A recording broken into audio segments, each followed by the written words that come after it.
Hi, I'm Len, this is Thrifty Tones, and today I wanted to talk to you about this guitar, which is one that I own, it's in my personal collection, and this is the Ibanez RG505. It's a lesser known cousin of the RG550, European only release, you don't see these as frequently in America. It had a good run, it was released in 1995 and was discontinued in 1999. And given that it was in the Ibanez catalogue for 4 years, I don't think they made tons of them because they are quite rare on the second-hand market, these 505s. Now, this is a Japanese-built guitar, built in the Fuji factory alongside the Ibanez range, like the Gem models and the 550s. And it's got a strange name, I would say, the 505, because when you hear that, you automatically think this is going to be lesser, a model down from the 550. You know, we've seen that with the Ibanez RG450 and the 470s and things. They have slightly lesser trems on them, etc., and different pickups. Now, this guitar, for me, is actually my favourite Ibanez RG, and the reason being is there's nothing for me which is lesser than an Ibanez RG550, and RG550s are absolutely amazing guitars, don't get me wrong, but this has the same tuning heads, the same Goto tuning heads, it has the same pickups when it came as stock, the V7, the V8 and the S1, and most importantly it's got the Ibanez original edge trem on the guitar. The differences come in the neck. Now there's two main differences between the 505 and the 550. The first is obviously this has got a rosewood board. You've seen that on 550s before, like the 550X series has got rosewood boards. It's really nice, good quality rosewood this as well, like proper Fuji kind of that 90s Japanese quality. But the big difference for me with this guitar and my old 550s actually, which I no longer own, is the neck profile. This has got a Wizard 2 neck. It's essentially a 550 with a Wizard 2 profile. And as a massive Ibanez fanboy, you know, since the 90s I've been scouring catalogues of Ibanez guitars.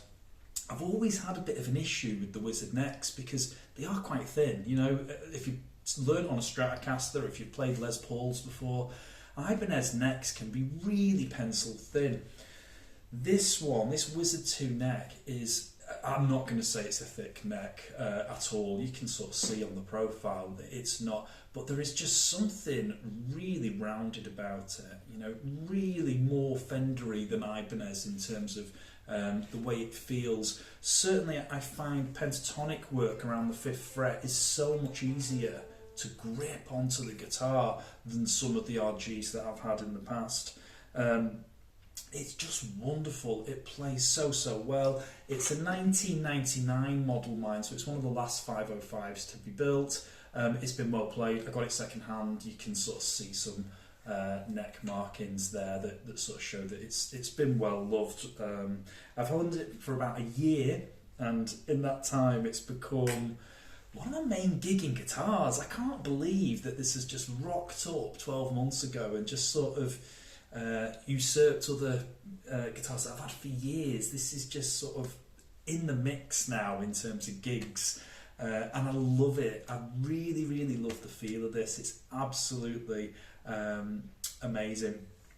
In terms of the neck profile, which, you know, I won't keep banging on about neck profiles, but I do think with Ibanez, you know, this could be a really interesting way for Ibanez to go in terms of developing new models of RGs. It would be great, I think, to give players perhaps more options for the neck profiles that they put on RGs, because certainly some that I've bought, you know, I'm a really enthusiast about Ibanez guitars, but some of the RGs I've had in the past, they've frankly been too thin for my personal taste. Now I know some people love the Wizard necks, you know, the Wizard neck is everything to some players, isn't it? But for me it just feels almost comical, you know, when you get that really thin profile, it can be really difficult to play. So yeah, this for me is the ultimate Ibanez RG. I wouldn't swap this, I don't think, for any RG now. it just is a little bit more, I would say, towards the gem profile in terms of the neck. And I think when I sort of talk about the neck profile on this, people find it quite funny because it's like, well, you're an Ibanez fanboy, but you don't love the wizard neck. How does that work? That's really strange, isn't it, when you think about it? But when you look at the signature artists for Ibanez, the three that come to mind straight away are probably Steve Vai, probably Joe Satriani, and then maybe Paul Gilbert, not in any particular order. Now, if you think about those three players, they're all, they've been Ibanez artists for absolutely decades now, haven't they? And they're synonymous with that brand, with that name.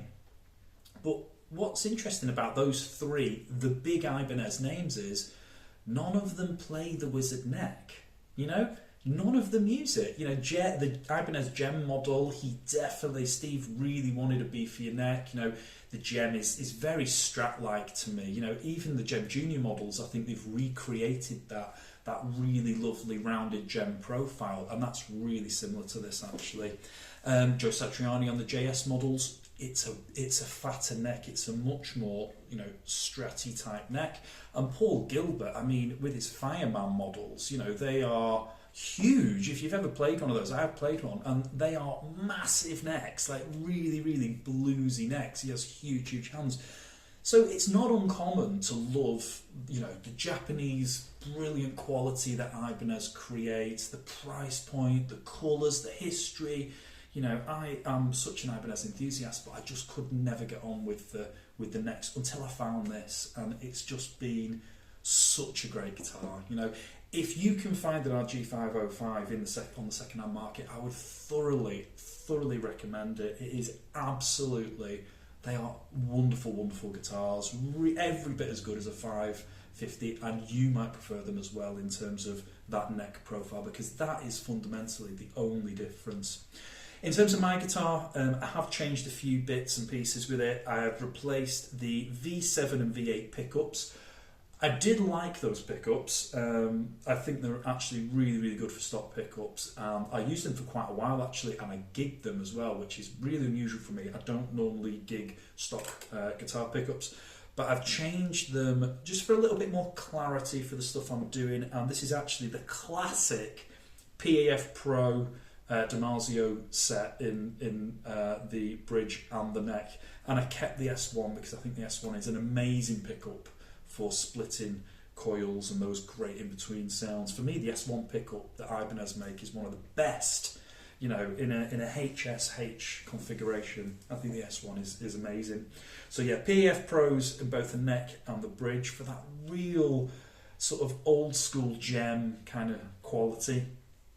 The only other modification I'm thinking of doing to this is like a lot of guitars I buy second hand, it's been beaten up to high heaven. You can see dings all across the bottom. I think someone's had a Roland pickup installed on this. They've got like a strange screw hole that's been filled in there. I'm thinking of refinishing the guitar, and I would love to do this sort of fluorescent desert yellow that Ibanez do. I love RGs that are desert yellow. I think that would look really cool and a bit different with a desert yellow finish, a rosewood board and a black, traditional, just leave the headstock alone sort of thing. I'm not going to change the headstock. I just think it looks so good with that embossed logo up there. It's amazing. So yeah, I might refinish it because it does have enough dings to maybe justify doing that. There's nothing wrong with the midnight red colour. I think it's midnight red or wine red or something it's called. But I just think maybe a fluorescent yellow would be really good with this. So that's it really. I just wanted to post the video. There's not much content out there on the RG505, and I think it's easy to fall into that trap, the Ibanez naming game of thinking a 505 is a lesser guitar. It's certainly not in my experience. These are well worth having a look at if you can find one on the second-hand market. I'd be interested to know if any American viewers as well have seen the RG505, whether they've been available over there. I'm sure they were a European-only release, but some might have made their way across the Atlantic. Anyway, thanks very much. If you like the content, do like and subscribe. I'll have more videos coming up about Ibanez guitars from the 90s very soon. Thank you very much.